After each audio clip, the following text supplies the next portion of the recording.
NACAC 2021 would not be possible had it not been for this next guest. We're here because of him with the theme of leading change. So please welcome Dr. Angel Pérez. Thank you for having me. So happy to be here. Excited. Now this is your baby. Look at this. Well, to be fair, it takes a village. It does. There are lots of people working behind the scenes, but I couldn't be more proud of the team that came together to pull this off in the middle of a pandemic. How was that? Because I know that that's the elephant in the room. Many people concerned about the pandemic and the safety of coming back into a room with people. Yeah, we took safety first, right? I mean, we really built around safety, but the reality of the matter is we also felt like we probably can do this as long as we follow the guidelines of the county, of the convention center, but also the city. But I have to say that the other piece that really worked is that our members have really been the ones who have adhered to the safety guidelines. For example, when we said you need to either be vaccinated or show proof of a negative COVID test, we did not get any negative feedback from that. In fact, I just learned this earlier today that when we actually made that announcement, registrations increased. And so it actually made people feel better to be here. Yeah. But also as I'm walking around the convention center and talking to so many people, people are just so happy to be here. And the quote I keep hearing often is, I did not know how much we needed this. We needed to be back. It's important to do our work in person. This is a people business. Yeah, it is. And this and the networking is really what we do. How does that make you feel when you hear someone say, we needed this, thank you? Well, actually, it makes me really emotional, and there was someone that came up to me and actually said that and then started crying. And so the emotion is real. I think people have really been holding on to a lot over the past couple of years and could not imagine that this was a possibility yet. So I think this was a gift that we've given to each other. Yeah. 2 days ago, you released your vision and mission statement, and I want to get it right, and to the attendees here, and I think there's over almost 3,000 individuals. Over 3,000, yes. Yeah. And don't forget the online folks. We got over 1,000 online too. Wow. So your vision and mission statement. Mission, empowering college admission counseling professionals through education, advocacy, and community. Your vision statement, the transformative power of post-secondary education is accessible to all. Why did you decide to have that as your vision and mission statement? Yeah, this was really the labor of love of the board, and they really decided, I want to focus on the word empowering.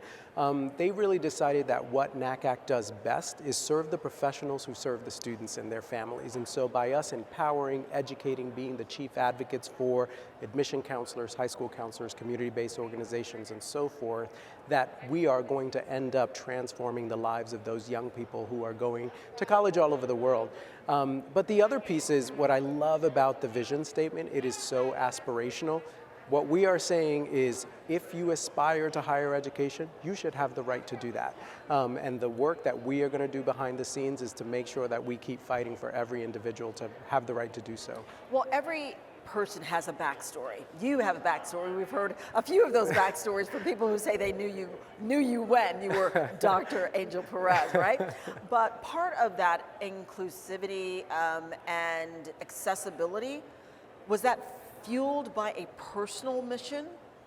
Yeah, actually, so much of the work I do today is fueled by my personal story. I really have been thinking a lot about this notion of opportunity lately, that really I am sitting here today because so many people opened doors for me. Someone admitted me to college, actually I believe you might have interviewed this person, and gave me a financial aid award that at the bottom said zero, like you owe zero. And it's very rare to get that today, but the fact that someone saw potential in me and invested in me, I will never forget, I walked across the stage at my college graduation and I said, I'm not exactly sure how I'm going to pay this forward, but I am going to dedicate my life to doing so. And I do believe that you call things into action. And so I ended up working in college admissions and higher education and now here at NACAC. So for me, I'm fueled by that and the fact that I also believe there is talent everywhere in the world, but not opportunity everywhere. So that's what I want to do here at NACAC, and I know that's what our members do. I do believe that the difference between the have and the have-nots is opportunity. Absolutely. And that's what you're giving to those individuals. So when you think about Angel, 13, 14-year-old Angel. I had hair. You had hair? Back then. To Angel now, the adult, the CEO of this organization, what do you think you would tell that 13-year-old Angel back in New York, coming from Puerto Rico? Yeah, you know, I think probably what I would say is chill out. And what I mean by that is I've always been very ambitious, but I was always like worried about the next step and am I going to do the right thing to get to the next thing. Is, you know, I'm someone who believes that life is what happens while you're planning for it. So life isn't linear and careers aren't linear. I wouldn't, if you had asked me even 5 years ago, would I be sitting here with you as the CEO of NACAC, I would have said you were crazy. And so, you know, for me, that's one important thing. But also, I'm not sure I would phrase it this way to the 14-year-old self, but I do believe that luck is when preparation and opportunity come together.